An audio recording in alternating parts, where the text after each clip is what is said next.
What's up, YouTube? This is Too Raw for TV.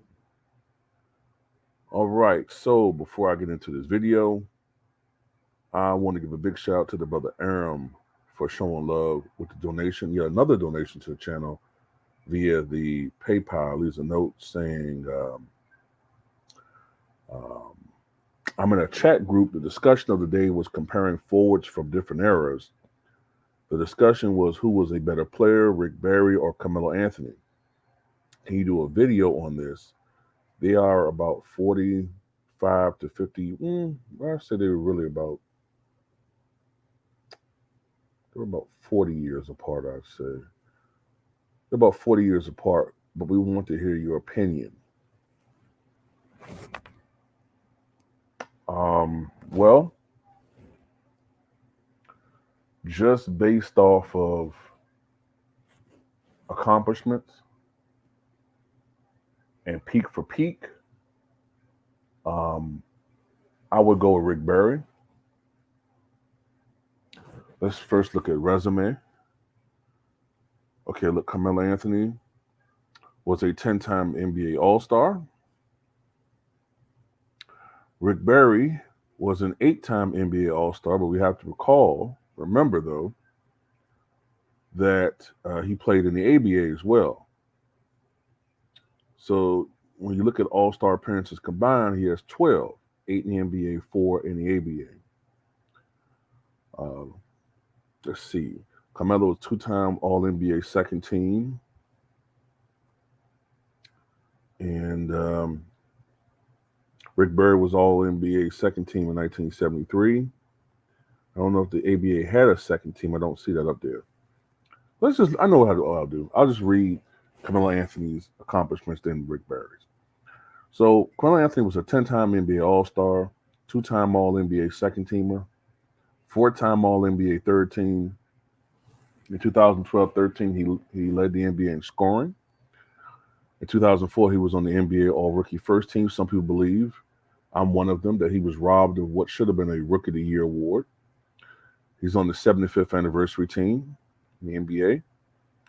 I'll read his collegiate accomplishments. NCAA champion 2003, NCAA Final Four most outstanding player, consensus second team All-American 2003, USBWA National Freshman of the Year 2003, number 15 retired by the Syracuse Orangemen, 2-time USA Basketball Male Athlete of the Year 2006 and 2016, first team Parade All-American 2002, McDonald's All-American 2002. As far as Rick Barry is concerned, NBA champion, NBA Finals MVP, ABA champion, 8-time NBA All-Star, NBA All-Star Game MVP, 5-time All-NBA first team, All-NBA second team, 4-time All-ABA All-Star, 4-time All-ABA first team, NBA Rookie of the Year 1966, NBA All-Rookie first team, NBA scoring champion, NBA steals leader, NBA anniversary team's 50th and 75th, number 24 retired by the Golden State Warriors, consensus first team All-American 1965, NCAA season scoring leader 1965, number 24 retired by the Miami Hurricanes. Statistical accomplishments: 28,289 points scored by Carmelo, 22.5 points per game average. To be fair, Carmelo was effectively blackballed out of the NBA for, I think it was 2 years. Or at least 2 calendar years. 7,808 rebounds for 6.2 average, 3,422 assists for a 2.7 assists per game average. Rick Barry, 25,279 points, 24.8 points per game, 6,863 rebounds, 6.7, 4,952 assists, 4.9 assists per game.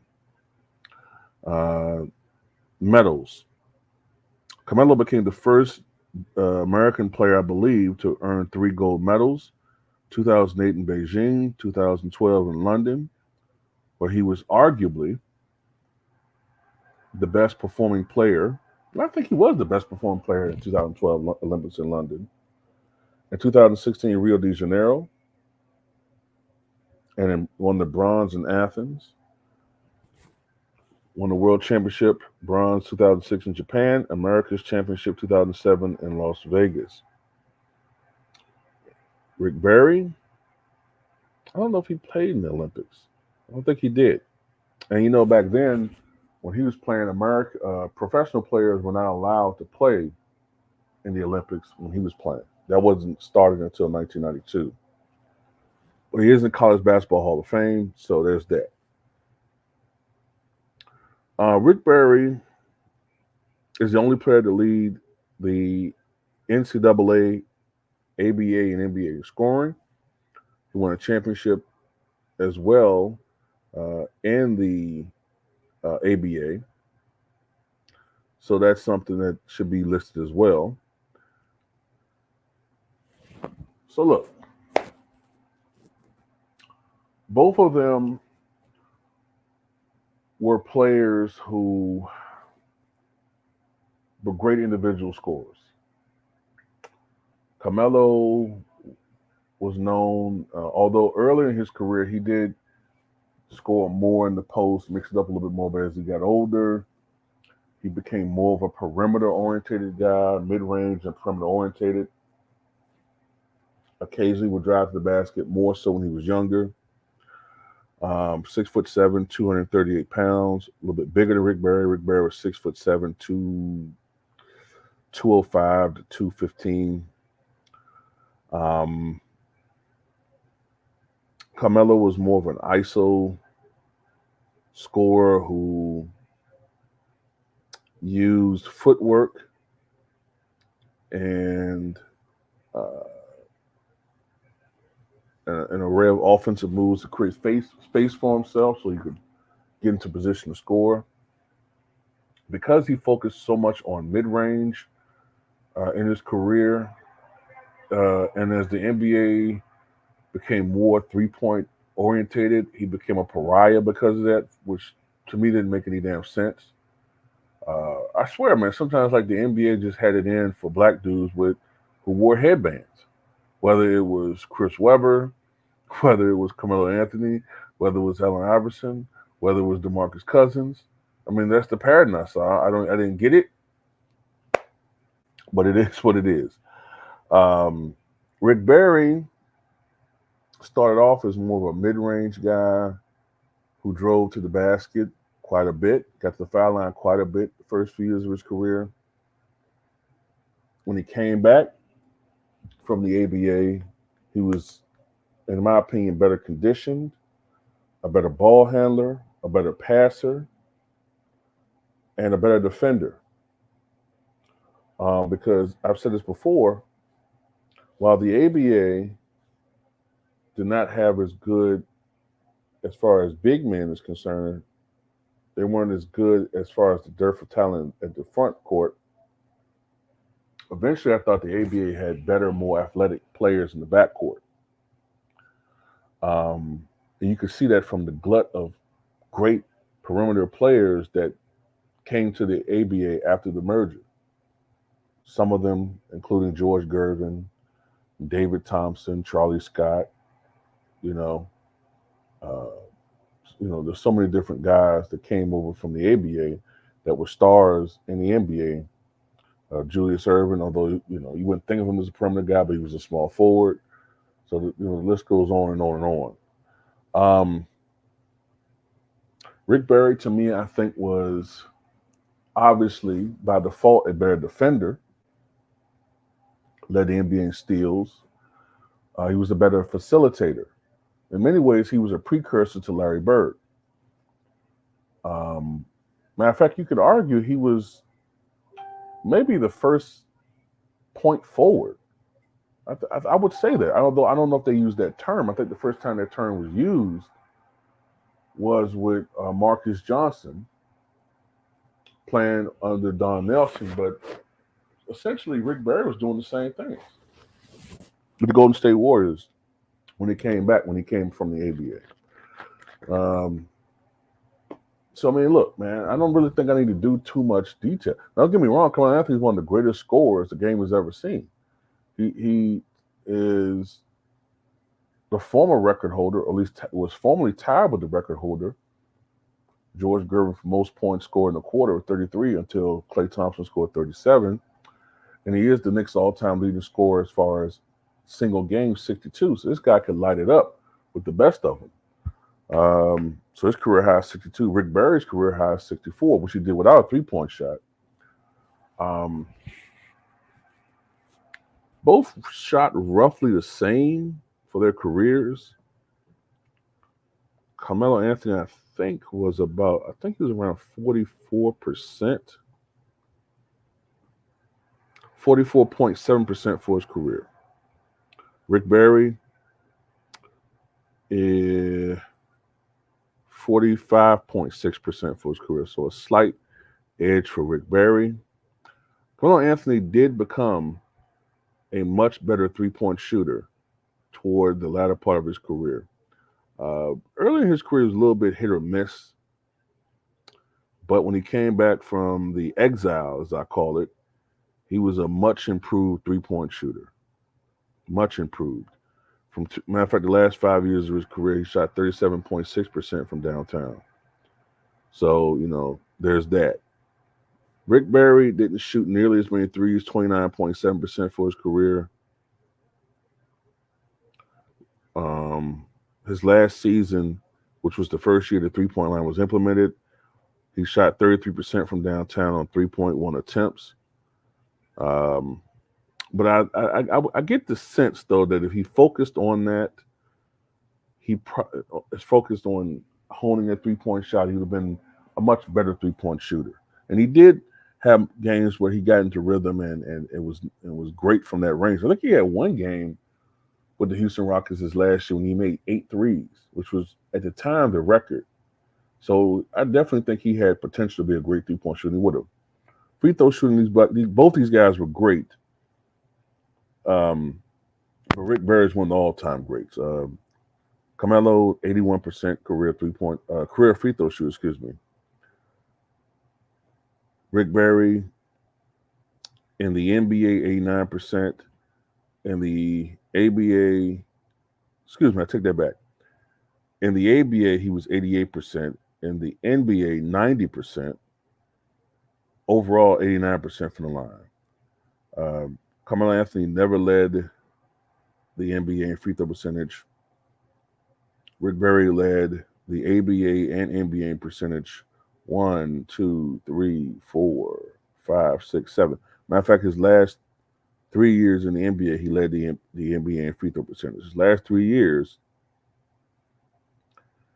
he shot 93% from the line. So that's crazy, man. Carmelo Anthony, I don't think he ever had a season. Let me see.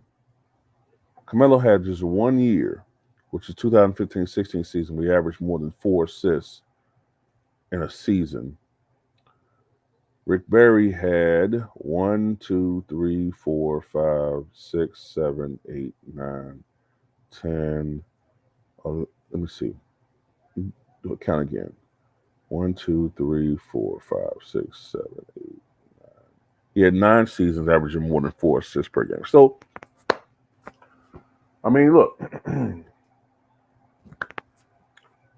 I think Rick Barry and Carmelo Anthony were great scorers. Rick Barry, I think you could argue, was a more, what's the word I'm looking for? Not prolific, aggressive. I think that may be the word I'm looking for. He was the more aggressive scorer. Carmelo was an aggressive scorer as well, but Rick Barry is one of those guys like a Elgin Baylor, like a Kobe Bryant, Michael Jordan, James Harden, Allen Iverson. These were guys who felt like they can make any shot, anywhere, anytime, anywhere. Carmelo was similar to that, but he had his comfort zone. You know what I'm saying? Those guys, they can make any shot they put up because they had mastered scoring over on the as far as in the particular game at that time on the floor, anywhere, anytime. That's how they felt. That's why Michael Jordan, who was not noted for being a 3-point shooter, took on a challenge in that finals game against Portland and said, "Okay, I can't make threes. Let me show you what I can do." That's what I'm talking about. Um, so I'd still give the edge to Rick Barry because of the fact that he led the scoring in college, ABA, and NBA. Everywhere he went, he dominated. Um, Rebounding, I guess it's a wash, but maybe I'll give the edge to Rick Barry. Maybe, but it's about a wash. Facilitating, Rick Barry by a big edge. Defense, Rick Barry by a big edge. Leadership, man, it's hard for me to say Rick Barry because I mean, look, he won a championship, but he was an asshole. Okay, he was an asshole. His teammates hated him. The press hated him. Opponents hated him out. Obviously, um, I mean, he won a championship, so by default, whatever. But overall, man, just got to give it to Rick Barry, man. He has the better resume. Um, Now you could say, well, did Carmelo have better competition at the position? But of course, I mean, he went against LeBron James. Um, he went against, you know, sometimes Tracy McGrady, sometimes Vince Carter, because sometimes those guys did play small forward. Sometimes he went against, because I'm looking right now. Let me go to Carmelo. Usually, early in his career, he played small forward. Although later in his career, he became a stretch full power forward at times. Rick Barry was generally a small forward his entire career, and he did miss a year because of legal reasons. So there's that too. Um, at the same time, Rick Barry had tremendous competition as well at that position. This is a guy that was going up against guys like George Gervin. He was going up against guys like I'm trying to think in the 1970s and 60s. He was going up against Julius Erving. Um, he was going up against players like Billy Cunningham.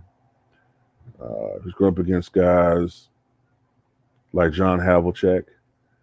Uh, Although in the earlier part of his career, Elgin Baylor. Later on, David Thompson, a young Bernard King, a young Alex English, a young Adrian Dantley, Connie Hawkins, uh, Lou Hudson, Bob Love. I said Marquise Johnson, Gus Johnson, Billy Cunningham, Walter Davis. So, Paul Silas, Bill Bradley. So he went up against great competition too. So I give it to Rick Barry, man. But tell me what you guys think.